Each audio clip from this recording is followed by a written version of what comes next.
As polls opened, the people lined up. Around 4 million have registered to vote in Hong Kong's district council elections. After months of citywide unrest, the people want their voices heard. I'm just after university graduation, and I think the teenagers' power, especially nowadays in Hong Kong, is very important. And if we want the change, we have to vote. We can have different opinions, isn't it? But it's important for you to show what you want. Candidates will face off in 18 districts, with 452 seats up for grabs. Pro-Beijing parties currently hold the majority in district councils, but anger against the government could erode their support. For the first time, the pro-democracy camp has candidates running in every seat. Past few months, I can't sleep. The young people just want to ask for justice, want the government to give them the chance to live better. It's very simple requirement. Pro-democracy activist Joshua Wong was disqualified for running in this election. He cast his ballot, urging others to do the same. If they urge to stop police brutality, call on free election, it's time for them to vote. Every vote counts.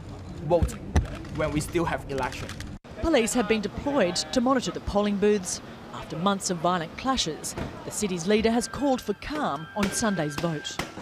We are facing an extremely challenging situation in organising this year's elections, but I'm pleased to say that with the concerted efforts of all parties, including, of course, over 30,000 civil servants in many departments working today, we should have a relatively peaceful and calm environment to conduct these elections successfully.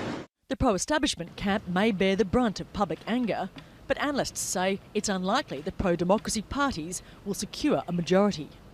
I expect the Democrats maybe get a number of extra seats, but it will be very difficult for them to really get an overall majority.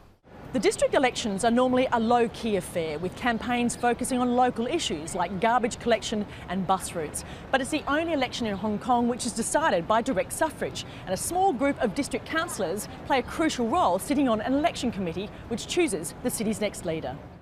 The protests were initially triggered by opposition to an extradition bill, which would have allowed fugitives in Hong Kong to be sent to the mainland for trial. But it's now a wider anti-government movement, opposed to China's tightening grip on the former British colony. After months of often violent clashes, the city's 30,000-strong police force is on duty for the first time in the history of district elections. Whatever the result of this one, it's unlikely to stop further unrest. All right, let's go live now to Sarah. And Sarah, so this record number of people who've registered to vote in these hitherto pretty dull local elections presumably are coming from the ranks of the young, those who have sympathies for the pro-democracy movement and indeed might have been out on the streets in the demonstrations.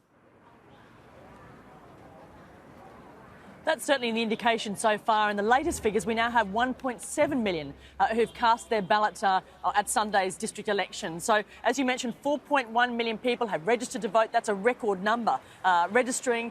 And the 18 to 35-year-old age group, that's the area, that's the group where we've seen the biggest increase. So certainly you'd imagine that the number of new people coming to the ballot actually putting their voice down. These people want their voices heard, and the huge lines we're seeing at these polling stations are an indication of how many people are coming out to vote. Now, we still have about 6.5 hours left for these polling stations to stay open, and we expect those big numbers to continue.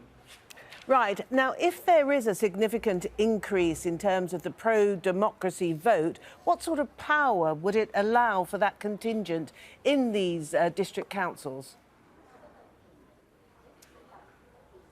Well, the analysts we've been speaking to indicate that the pro-establishment still has the majority in the current district council layout, but even if the pro-democracy groups do secure more support and win more seats, they believe that they're unlikely to take over that majority simply because the pro-establishment camp has such huge numbers in these district council elections.